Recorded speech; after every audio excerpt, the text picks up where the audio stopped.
आज Doubtnut app download करें। Doubtnut पर अपने सभी गणित, रसायन विज्ञान, भौतिक विज्ञान और जीव विज्ञान के डाउट्स का करो सफाया।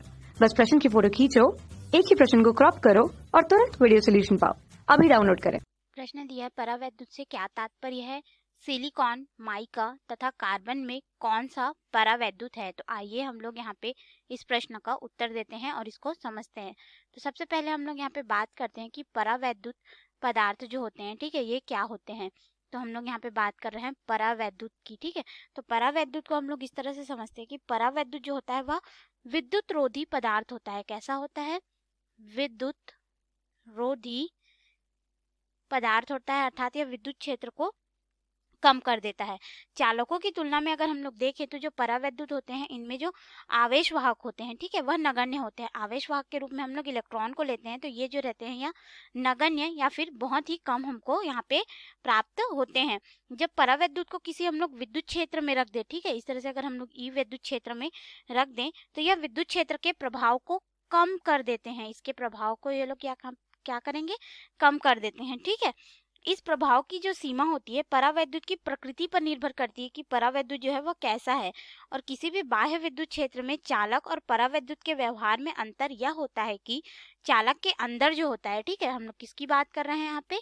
चालक की बात कर रहे हैं, ठीक है। तो चालक में जो स्थिर वैद्युत होता है, इसके अंदर में स्थिर वैद्युत, इसका जो अगर हम लोग नेट मान लेंगे, ठीक है, कुल स्थिर वैद्युत का मान अगर देखें तो यह शून्य होता है, ठीक है।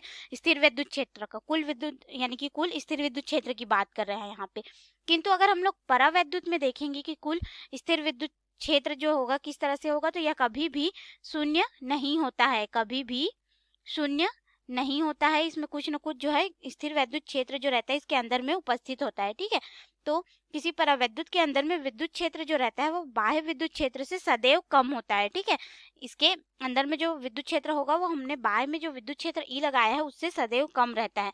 इसके आधार पे हमने यहाँ पे ये देखा कि जो परावैद्युत पदार्थ वे होते हैं जो अपने में से आवेश को प्रवाहित नहीं होने देते, क्योंकि उनमें आवेश क्या रहता है? नगण्य होता है, ठीक है। किंतु विद्युत प्रभाव का ये लोग प्रदर्शन करते हैं। तो इसके बहुत सारे उदाहरण है, कागज, मोम, लकड़ी, अभ्रक, प्लास्टिक, ये सभी क्या होते हैं? परावैद्युत में आते हैं। तो यहाँ पे हम लोग को दिया गया है कि सिलिकॉन, माइका और कार्बन में कौन सा परावैद्युत है। तो हमने यहाँ पे अभी अभी देखा कि इनमें क्या होता है कि इलेक्ट्रॉन नगण्य होता है, ठीक है। और अगर हम लोग यहाँ पे देखें तो सिलिकॉन कैसा होता है? एक अर्धचालक है। सिलिकॉन क्या है यहाँ पे? अर्धचालक पदार्थ है, जिनमें इलेक्ट्रॉन तो उपस्थित होते हैं और जिनमें इलेक्ट्रॉन और होल दोनों की वजह से धारा प्रवाहित होती है, ठीक है।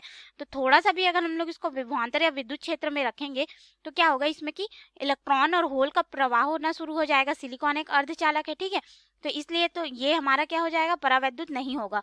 अब अगर हम लोग यहाँ पे माइका की बात करें तो माइका जो होता है वह परावैद्युत में आता है, ठीक है। यहाँ पे हम लोग किसकी बात कर रहे हैं? माइका। माइका इसलिए परावैद्युत में आता है क्योंकि इसके इलेक्ट्रॉन जो होते हैं, ठीक है, माइका के उपस्थित इलेक्ट्रॉन जो होते हैं वो अणुओं के यानी कि माइका के अणुओं में जो परमाणु होते हैं उसके साथ इलेक्ट्रॉन जो रहते हैं वह दृढ़ता पूर्वक बंधे हुए रहते हैं, ठीक है, दृढ़ता पूर्वक उसमें बंधे हुए रहते हैं नाभिक के साथ में। इसीलिए अगर हम लोग इनको विद्युत क्षेत्र में रखते हैं तो इनका भंजन नहीं होता है। लेकिन अगर यहाँ पे हम लोग बात करें कार्बन की, तो कार्बन हमारा क्या है? अचालक पदार्थ में आता है, यानी कि कुचालक में। ये भी एक तरह से विद्युत रोधी है बोल सकते हैं। परंतु इसको जैसे ही हम लोग उच्च विद्युत क्षेत्र में रखेंगे तो क्या होगा? इसमें उपस्थित जो इलेक्ट्रॉन होगा, ठीक है, क्योंकि इसके इलेक्ट्रॉन जो होते हैं, कार्बन के इलेक्ट्रॉन नाभिक से उतनी दृढ़ता से नहीं बंधे रहते जितने की माइका के। तो यहाँ पे क्या होता है कि इलेक्ट्रॉन जो है अत्यधिक विद्युत क्षेत्र में आने के कारण इसमें भंजन हो जाता है, ठीक है, किसमें? कार्बन में। भंजन के कारण इसमें से कुछ न कुछ विद्युत जो क्षेत्र होगा वह हो करके जाएगा। इसीलिए कार्बन भी क्या है? यहाँ पे परावैद्युत पदार्थ में नहीं आता।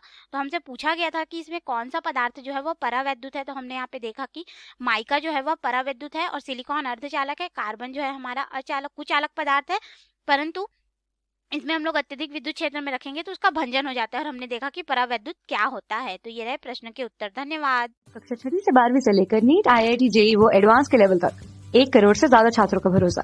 आज ही डाउनलोड करें डाउटनेट ऐप या व्हाट्सएप करें अपने सारे डाउट्स 8400 400 400 पर।